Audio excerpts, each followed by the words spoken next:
A lot of companies decide simply to eliminate internet access from their OT networks for the sake of security. What's your opinion here? And do the benefits outweigh the risks? I think that's a fantastic question, and that's actually why BIOS was built. Customers, we found this every week. Customers are constantly having to decide whether or not to allow networking access to their machinery just to keep them operational and efficient.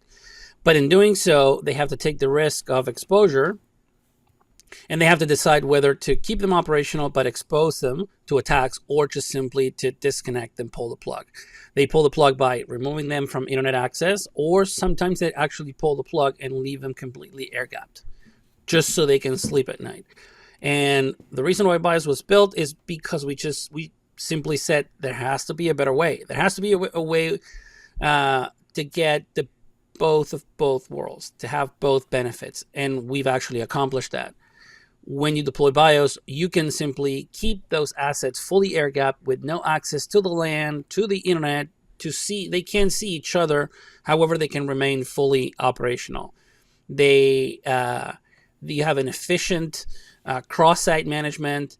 You don't need to spend money on remote technicians flying across the country for troubleshooting, local or remote, travel costs, etc. You can access a machine remotely for troubleshooting, support, or even for telemetry and day-to-day operation without exposing it to anybody.